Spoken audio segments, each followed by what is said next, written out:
មួយហ្នឹងគឺខ្ញុំឆ្ងល់យូរហើយខ្ញុំឆ្ងល់តាំងពីខ្ញុំនៅក្មេងមកម្ល៉េះហើយរឿងដែលខ្ញុំឆ្ងល់ហ្នឹងគឺហេតុអ្វីទាំងអ្នកទាំងអស់គ្នាទាំងខ្ញុំចូលចិត្តធ្វើរឿងមួយចំនួនដោយដឹងថារឿងដែលយើងធ្វើហ្នឹងវាអត់ល្អទេសម្រាប់សុខភាពវាមានតែផលប៉ះពាល់ទៅលើសុខភាពយើងប៉ុន្តែហេតុអ្វីនៅតែធ្វើដូចជាអ្នកដែលគាត់ចូលចិត្តជក់បារីអញ្ចឹងគាត់ដឹងថាការជក់បារីហ្នឹងវាមានផលប៉ះពាល់ខ្លាំងទៅលើសុខភាពជាពិសេសហ្នឹងគឺផ្នែកសួតប៉ុន្តែគាត់នៅតែជក់ហើយអ្វីដែលសំខាន់គ្រប់កញ្ចប់បារីទាំងអស់គឺសុទ្ធតែបង្ហាញពីរូបភាពគួរឲ្យខ្លាចប៉ុន្តែសួរតែគាត់ឈប់ទេអត់ទេគាត់នៅតែបន្តសារតែខ្ញុំកើតចម្ងល់ខ្លាំងពេកខ្ញុំក៏បានសម្រេចចិត្តសួរ ChatGPT ហើយចម្លើយដែលខ្ញុំទទួលបានគឺវាមាន5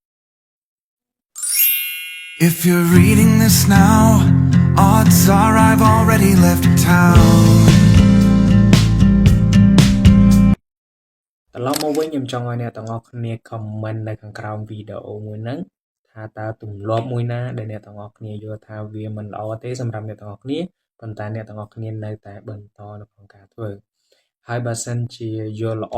យើងគួរតែកាត់បន្ថយវាម្ដងបន្តិចទោះបីជាវាមិនបានទាំងស្រុងប៉ុន្តែយ៉ាងហោចណាស់យើងអាចមានភាពល្អប្រសើរជាងមុនបាន